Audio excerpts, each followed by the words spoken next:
Turn on subtitle so you don't miss a word. تا حالا به خودت گفتی چرا با هر کی میرم تو رابطه آخرش میشه آدم سمی؟ یا نکنم مشکل از منه؟ اتفاقا تو آدمای سمی رو تصادفی وارد زندگیت نمی کنی، اما ناخودآگاه اجازه میدی وارد زندگیت بشن. پس لایک و ساب یادت نره و تا آخر ویدیو قراره بفهمی آدم سمی کیه. و اگر تو این ویدیو بمونی میفهمی چرا این اتفاق میفته، چه زخمی باعثش میشه آدمای سمی رو جذب کنی و چه شکلی از این رابطه بیاین بیرون. راستی تو کامنت هم بذارین آخرین آدم سمیتون یا در حال حاضر کیه؟ دوست، خانواده‌تون یا پارتنرتون؟ منتظرتون هستم تو کامنت ها. پس حالا ما میخوایم بفهمیم آدم سمی کیه. خیلیا تعریفای مختلفی از آدمای سمی دارن، اما مهمترینش اینه: آدم سمی آدم تاکسیک، اعتماد به نفستو میخوره، کنترلت میکنه، همیشه خودم، همیشه اون قربانیه، تو تقصیر کاری، با اینکه اصلا نمیدونی جریان چیه، قهر میکنه. و در کنار اینا احساس گناه به شما میده وقتی که شما مقصرین، در حال حاضرین که نیستین. و مهمتر از اینا خودتو از خود واقعی دور میکنه و این به نظرم دردناکتر از همه موارده. جوری عوضت میکنه که حتی خودت هم نشناسی. اما یک نکته مهم و ترسناک وسط پرانتز داریم، اینه که آدمای تاکسیک اولش خیلی جذابه، خیلی بهت محبت میکنن، توجه میکنن، اصلا حس خاص بودن، تک بودن حس میکنی و اینا باعث میشن که شما سریع بهشون وابسته بشین. و اینجاست که مغزت گول میخوره. بخش اول: زخم‌های روانی. حالا رسیدیم به اولین مورد، این که چرا آدمای سمی رو ما جذب میکنیم. چون که بچه دقت کنین، چون که به خاطر زخمایی که درمان نشدن بهشون بی‌توجه بودیم. شما تو بچگی براتون پیش نیومده همش مقایسه میکردن با دیگران شما رو، یا به شما میگفتن که اگر بچه خوبی باشی، ساکت باشی، گریه نکنی، همه تو رو دوست دارن؟ یا به شما نگفتن اگر این کارو کنی همه دوستت دارن؟ گش میشه محبت شرطی. یا واکنشتو نادیده میگیرن به گریت، خندت، شادیت. و مهمتر از اینا همش سرزنشت میکنن، اینکه هیچی نیستی، هیچی نمیشی. و اینجا مغز ما یاد میگیره هر کی میخواد عاشق بشه درد زیادی باید بکشه. پس وقتی که شما بزرگ میشین ناخودآگاه جذب کسی میشین که همون تایپ شخصیتی داره که تو بچگی ما رو سرزنش میکرد، با همون حس آشنا، همون حس آشنایی که به ما میده، تحقیر میکنه، کنترل میکنه، سرزنش میکنه، به تو بی‌توجه، هی سرد و گرم میشه. حالا چون مغز ما با ما میگه این آشناه، امنه، حتی اگه دردناک باشه، به این توجه نمیکنه که همه آسیبای روانی اون شخص زده. حالا چون امن، آشناه، دلیل نمیشه که واقعا آدم خوبی باشه. بخش دوم: سندروم ناجی.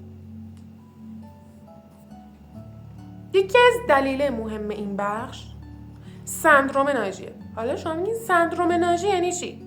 سندروم ناجی یعنی این که من میتونم درستش کنم، اخلاقشو میتونم درست کنم، سبک زندگیشم همینطور، و مهمتر از همه من نجاتش میدم از این زندگی که داره، از این اخلاق گندی که داره.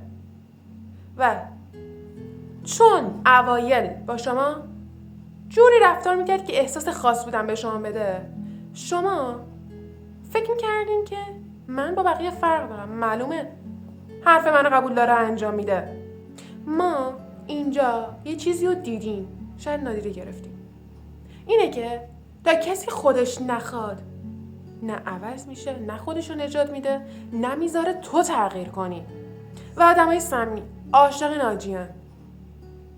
چرا؟ خب چون که خودشون توجیه برای کار خودشون دارن، هم رفتار اون طرفو، مرزم که ندارن. هر رفتاری که اون طرف انجام بده حتی بدون عذرخواهی میبخشن و کمتر اعتراض میکنن به اون موقعیت شرایطی که هست، حتی رفتار اون طرف مقابل پارتنرتون. و این اجازه پیشروی به اون طرف میده و به خاطر همین آسیب‌های جبران ناپذیر به ما میزنن، تا جایی که خودت یادت میره اصلا کی بودی، الان چی شدی. بخش سوم، ترس از تنهایی. حالا برسیم به مهمترین عوامل. چیه؟ ترس از تنهایی. شما، دوستتون، آشناتون، اصلا دختر خاله، پسر خاله یا خودتون نگفتین که بذار با این آدم باشم بهتر از تنهایی که حوصله سر بره. ولی این خطرناکتر از چیزی که ما فکرشو میکنیم.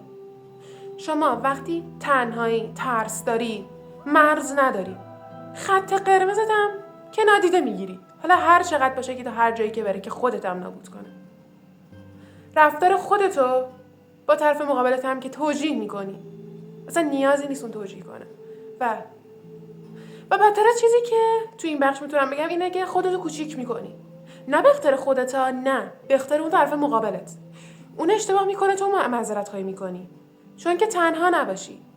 پس تنهایی همچین بد هم نیست. تنهایی نه به ما آسیب میزنه، نه روانمون میرزه به هم، اما تو این رابطه همه چیمون نابود میشه. و این دقیقاً بوی خون بر اون آدم تاکسیکه. اونا حس میکنن من هر رفتاری هم انجام بدم، هر کاری هم کنم، اون آدم میمونه. حتی اگر دردناکترین کارم براشون کنن، جایی ندارن که برن، چون از تنهایی میترسن.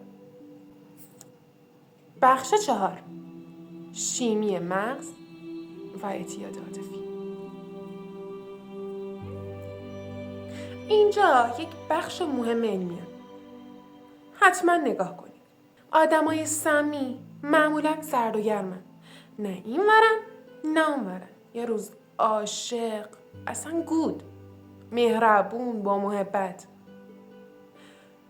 یه موقعی دیگه، حالا من نمیگم یک ماه دیگه، یک هفته دیگه، نه، شاید چند ساعت بعد از اینکه عالی بود، بهت اهمیت داد، چند ساعت دیگه سرد بشه، بی توجه بشه، بی تفاوت بشه و بذاره اصلا بره.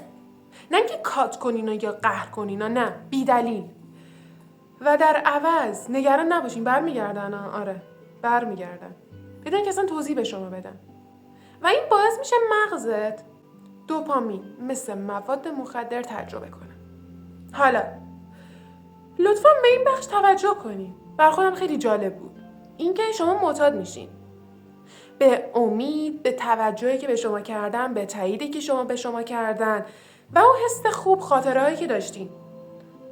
اما بخش جالب ماجرا اینه که شما به اون طرف مقابل معتاد نمیشین، فقط به حسش معتاد میشین. بخش 5، باورهای غلط درباره عشق. خیلی هم با این باور غلط بزرگ شدیم که با ما گفتن عشق درده، باید تحمل کنی، باید فداکاری زیادی بکنی، اصلا باید خودتو فراموش کنی و یادت بره کی بودی. اما اینا رو بریزیم به هم. عشق سالم و واقعی اینه که احترام داره توش، انتخاب دو طرفه داره، مرز داره، امنیت داره، اصلا رشد داره.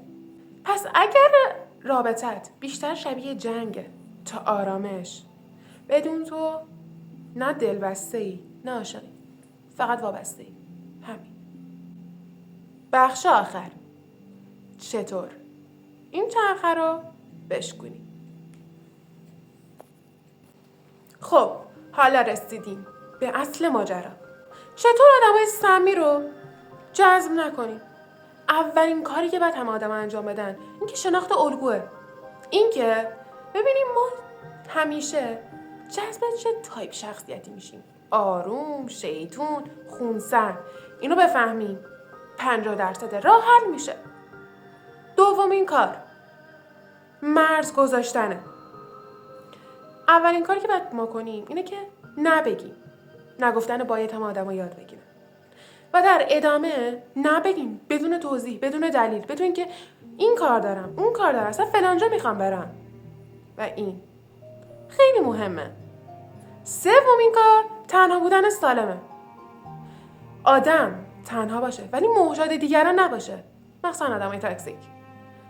پنجمین کار درمان زخمایی که قدیم ما خوردیم و درمانش هم نکردیم، مرهم هم نذاشتیم. و درمان اینا باعث میشه خودآگاهیمون بره بالاتر، آزادی عملی داشته باشیم. آخریش کنشور کردن رابطه. میدونستین یک رابطه سریع، عشق سریع، به نظر من آروم آروم آدم رو بشناسین خیلی جذاب تره تا سری که هیچی ازش ندونی. پس اگر آدم های سمی وارد زندگیت شدن همیشه، تو مورددار نیستی، مشکل دار نیستی. فقط باید به یک نکته توجه کنی، اینه که تو با زخمات اومدی وسط رابطه. اما خبر خوب اینه که وقتی خودتو بشناسی، بفهمی چه زخمایی داری و درمانش کنی، مرهم بذاری، تمومه. دیگه آدم سمی جذبت نمیشه. اونجا که مرز هست، سمی وجود نداره. و رسیدیم به پایان ویدیو.